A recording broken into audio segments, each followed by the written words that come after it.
This is Ronan. This is my third 20-1 Part A final.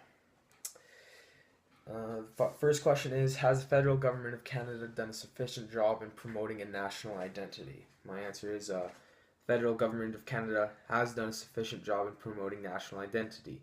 The Canadian government created the new flag with the maple leaf to become more independent and to become identified as their own nation, not one of Britain's. Canada also promotes their national identity in the Olympics, as many of their athletes have many different backgrounds. This shows that Canada's national identity is a combination of many different people and that Canada is made up of many cultures. Question 2. What lessons has history taught us about the nature of nationalism? Nationalism is the feeling of patriotism. People of a nation can sometimes become too patriotic, where nationalism becomes the feeling that your nation is superior. In history, nationalism has been expressed in the French Revolution, which is known for creating nationalism, and it has been expressed in Germany during World War II. The French Revolution has taught us how nationalism can be for the greater. The French Revolution showed nationalism by the ending of the monarchy, by poor but patriotic people. It showed us that the majority can take over the minority and that nationalism can go from a spark to a flame once progression is shown. The spark of the French Revolution was the inflation in bread prices. This led to a revolution. The flame started after the storming of the Bastille.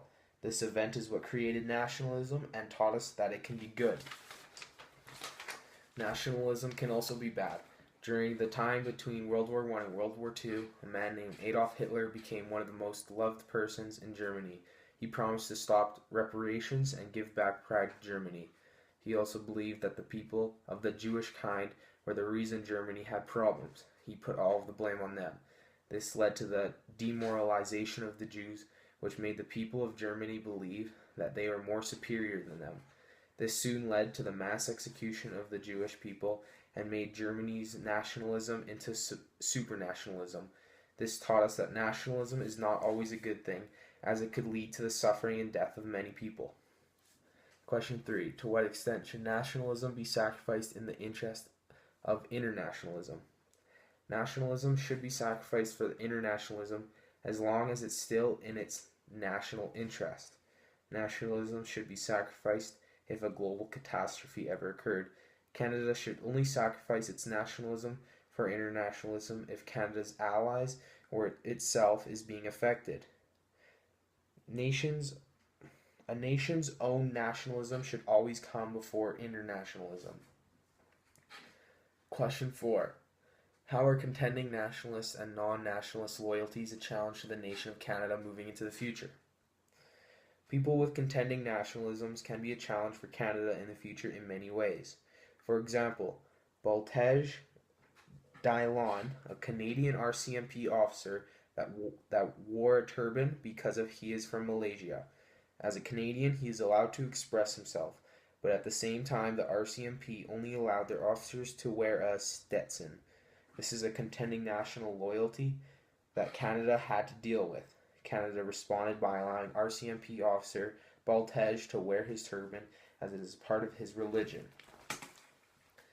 People with a non-nationalist loyalty can be a challenge to Canada because these people don't share the same idea as their nation.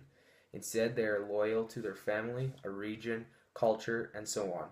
This could slow the progress of Canada's future by making Canada have to accommodate before these people. Some people put their own province before Canada. That is because that is their identity and who they are. In 1980, Alberta produced about 86% of Canada's oil, and a man named Pierre Trudeau didn't want Canada to sell the oil at world prices. This would have damaged Alberta's economy, so Alberta protested. This showed non-nationalist loyalty as they put their collective loyalty before the nation. Question 5. 2 quotes and or political cartoons you think reflect your attitude towards nationalism. My opinion on nationalism is, I would say, neutral. I believe nationalism can be good and then it can be taken to a point where it is bad. In the first quote, I believe that thinking your country is the best for you is good. The quote says, when I'm in Canada, I feel that this is what the world should be like. The quote emphasizes the word I'm. It also doesn't say that the world has to be this way. I agree with this quote because as a Canadian, I believe that my country is the best for me and that Americans believe that America would be the best for them. The second quote talks about how nationalism can be bad. Alberta says that nationalism is an infantile disease. I believe nationalism can be bad when nationalism gets too far. When you believe that your nation is the best for everyone and that everyone should be like you. This is why I am neutral on nationalism. I believe that it can be good, but it can be taken too far.